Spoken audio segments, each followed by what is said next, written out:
Horror in Mexico. 2 Americans found shot and killed, 2 others found alive. Thank you so much for joining us on this Tuesday. I am Wale Aliyu. The violent incident was caught on surveillance video earlier this week showing heavily armed men pulling the Americans from their minivan. All 4 had crossed into Mexico from Texas.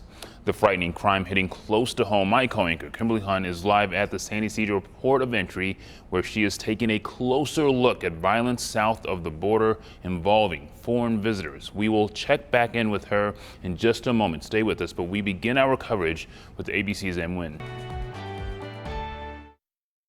A tragic ending to the search of 4 Americans kidnapped in Matamoros, Mexico at gunpoint last week. Mexican authorities saying 2 of the victims were found dead, their bodies for now held at a morgue there. The State Department announcing the 2 surviving Americans are already back in the U.S. This video appearing to show the group as they were being kidnapped by heavily armed men and thrown into the back of a pickup truck.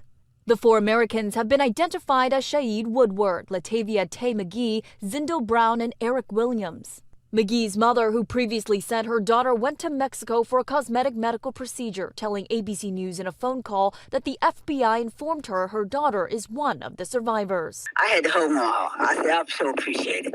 I was thanking the Lord. I said, thank you, Jesus, a God. Michelle Williams confirms to ABC that her husband Eric is the other survivor. Mexican officials say he was found suffering from a gunshot wound to the leg.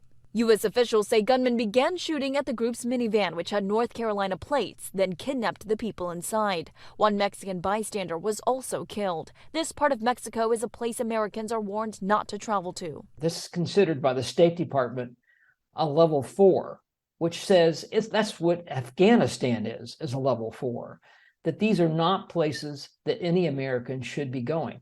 This incident highlighting the drug-related violence occurring south of the border among Mexican cartels. The DEA and the FBI are doing everything possible to dismantle and disrupt and ultimately prosecute the leaders of the cartels.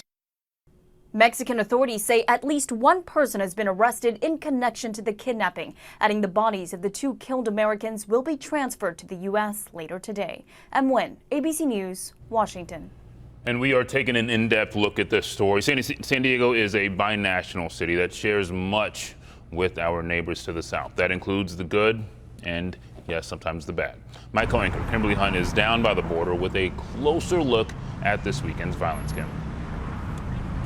Thank you, Wale. I am live here at the San Ysidro port of entry. It's the busiest border crossing in the United States. And the latest data from the U.S. government shows over 1.25 million people crossed here in January alone. The latest travel warning from the State Department is asking people to reconsider travel to Baja California due to crime and kidnappings. Coming up, we'll take a look at those advisories and we'll talk to an expert on travel to Mexico. But every day, people cross from San Diego into Tijuana, and some go there for medical care. But how safe is it to travel across the border? ABC 10 News reporter Austin Grabish has been looking into that today. The video is disturbing and appears to show a group of 4 American friends being taken at gunpoint across the Texas border in Mexico. ABC News reporting that one mother in the group had gone to get a cosmetic medical procedure. People are just kind of in shock because maybe it's because we were waiting for the axe to fall. It's so rare. Joseph Woodman is a publisher on international healthcare travel. He says he's never gotten so many calls about safety in Mexico until news broke that 2 of the kidnapped had been killed. He says before the pandemic, over 1 million Americans went to Mexico for medical care every year, including many from San Diego who drive over the border to Tijuana. Woodman says patients are normally shuttled to get care and are usually safe from violence. I think the biggest risks in medical tourism are the quality of care, the selection of your doctor, the selection of your clinic. Not all of them are great. The Justice in Mexico program at the University of San Diego researches violence in Tijuana. Its program director says while violent crime is high in some areas due to a turf war over drugs, there is no indication from our research or the data that these crimes are targeting Americans crossing the border or just everyday citizens. The State Department says most homicides in Tijuana are targeted, but it warns U.S. citizens have been victims of kidnapping. That warning may be something San Diegans crossing the border may pay more attention to going forward. Woodman has this advice for those making the trip to get medical care. Patients get in trouble and drift into high risk when they try to cost shop, get the very cheapest deal. They don't do their homework on accreditation and certification. I tried to contact the U.S. consulate in Tijuana today to ask about safety. They deferred me to the State Department. The department says that Americans should go online before heading to Mexico to see the regional travel warning for the area they are going to. Now, right now, it says Americans going to Baja California should reconsider travel due to crime and kidnappings. But as you just saw in my story, the two experts don't agree with that and think it is safe to travel if you use street smarts. So that will be a decision that Americans will have to make for themselves. Kim? And Austin, you said 1 million people travel across the border for this medical care. What procedures? Yeah, in fact, over 1 million Americans a year. And what the expert told me today was that over 65% of those people were going for dental care because it is just so much cheaper across the border right there to get care when compared to the amount of money they would have to pay to get a simple procedure or a complicated procedure like a root canal done here in the U.S. Okay, interesting story. Thank you, Austin, for that. And here is the latest map. We want to show you this. This is from the U.S. State Department, and it shows the different level of travel advisories across Mexico right now. You can see the areas in orange across most of the U.S.-Mexico border.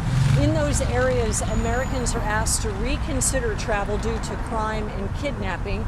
The area in red on the Texas border, well, that's where 4 Americans were kidnapped and 2 were killed.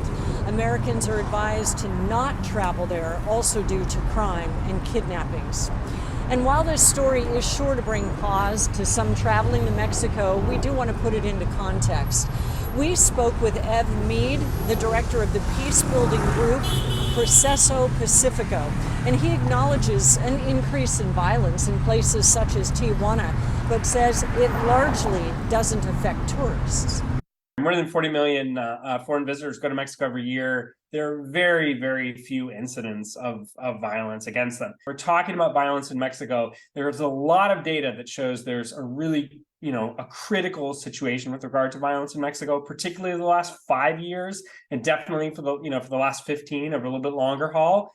That said, Americans have just not been the prime targets. And I think that's particularly true in Tijuana.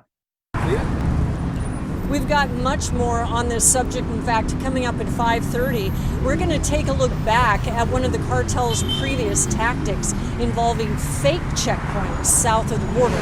But until then, I'll send it back up to you, Wale, in the studio. Kimberly, thank you very much. Well,